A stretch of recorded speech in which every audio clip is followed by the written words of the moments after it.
Hello, c'est Maya et bienvenue sur ma chaîne.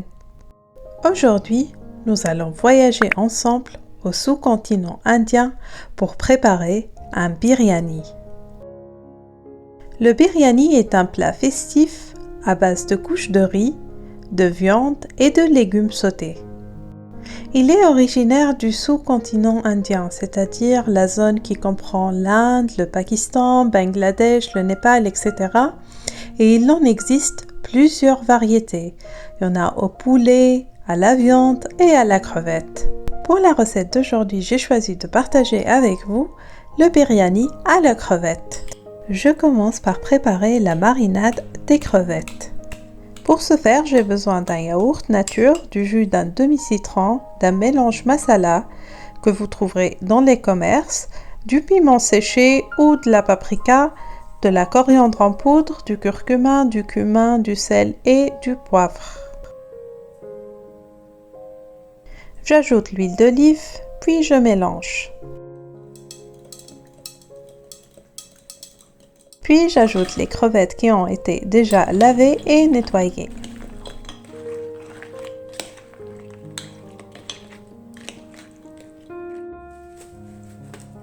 Je couvre et je laisse mariner pendant minimum 1 heure.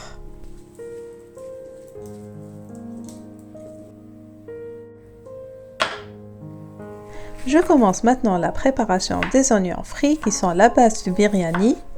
Je coupe 3 gros oignons en fines lamelles.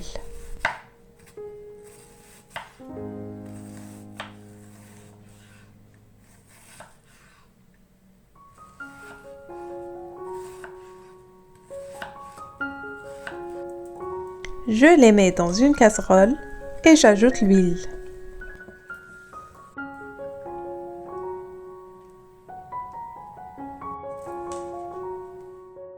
Je remue au début afin que tout soit mélangé, puis je les laisse cuire tranquillement à feu moyen.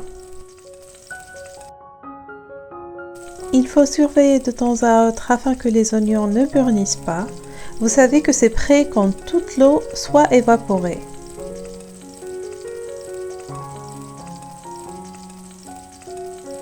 Je prépare maintenant le riz. Comme riz, je vais utiliser le riz basmati. Dans une casserole, je mets de l'eau, soit 2 fois la quantité de riz que je vais utiliser. Par exemple, je vais préparer un verre de riz, donc j'ai mis 2 verres d'eau. Afin de parfumer l'eau, j'ai mis quelques graines de cardamome, un anis étoilé, du laurier et du sel et j'ai laissé bouillir l'eau. J'ajoute maintenant un verre de riz basmati et je laisse cuire. Il faut faire attention au temps de cuisson du riz. Il ne doit pas dépasser les 4 minutes. Au bout de ces 4 minutes, j'éteins le feu, je couvre et je laisse reposer 15 minutes. Et vous allez voir, le riz sera à 80% cuit. Je dis 80% parce qu'il va continuer sa cuisson avec le biryani. Bien sûr, à la fin, j'enlève toutes les graines pour qu'elles ne nous gênent pas après lors de la dégustation. Je passe maintenant à la préparation de la sauce. Je commence par ciseler un bouquet de coriandre fraîche, puis je coupe un piment fort en petits morceaux.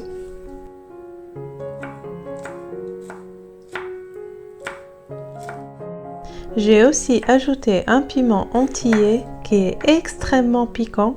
J'ai enlevé les pépins pour diminuer l'effet, mais vous n'êtes pas obligé de me suivre. Il est vraiment fort ce piment.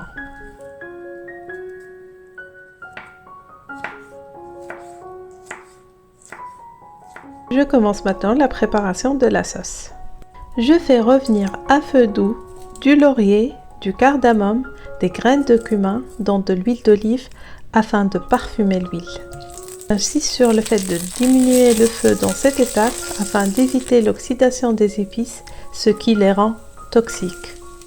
J'ajoute par la suite le piment, un oignon et une tomate coupée en petits dés. Je remue et je laisse mijoter quelques minutes. Il ne faut pas oublier d'enlever les clous de girofle ainsi que les graines de cardamome parce qu'ils gênent lors de la dégustation. J'ajoute ensuite les épices. Comme épices, j'ai utilisé un mélange masala, du piment séché ou de la paprika, de la coriandre en poudre, du curcuma, un peu de cumin, du sel et du poivre. Je fais revenir l'ensemble et je laisse cuire quelques minutes à feu doux. J'ajoute par la suite les crevettes ainsi que leur marinade. Je remue et je laisse cuire quelques minutes.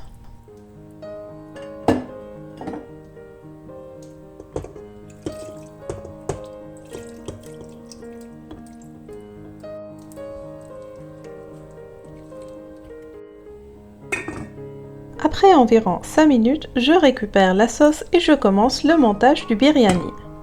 Je commence par mettre l'huile, puis j'ajoute le tiers de la quantité de riz.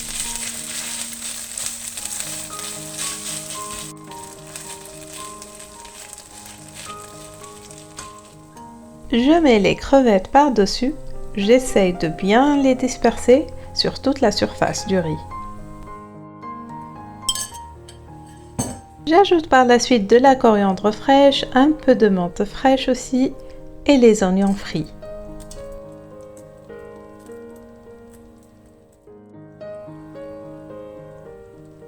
Pareil, j'essaye de bien disperser ces ingrédients sur toute la surface. Je remets ensuite une seconde couche par-dessus.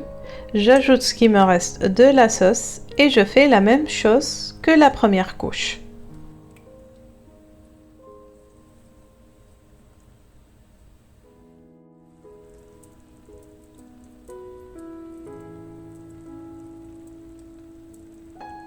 Je couvre avec ce qui me reste de la quantité de riz, puis je mets du safran dilué dans un peu de lait. Afin de garder toutes les saveurs à l'intérieur de mon faitout, je couvre avec du papier cuisson, puis avec du papier aluminium.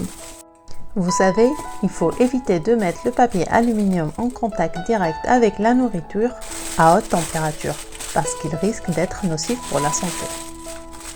Je couvre et je laisse cuire à feu moyen une dizaine de minutes. Je ne vous raconte pas les odeurs, c'était fabuleux. Je sers et je déguste, c'était extrêmement bon. Je vous invite vivement à tester cette recette, elle est magnifique.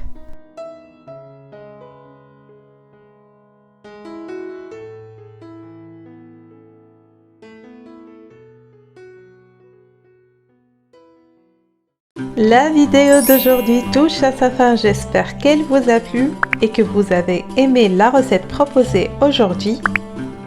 Et si c'est le cas, dites-le moi en commentaire, abonnez-vous, partagez la vidéo et mettez-moi un petit pouce bleu. Il ne me reste qu'à vous souhaiter Shehia Taiba et à la prochaine recette. Ciao ciao!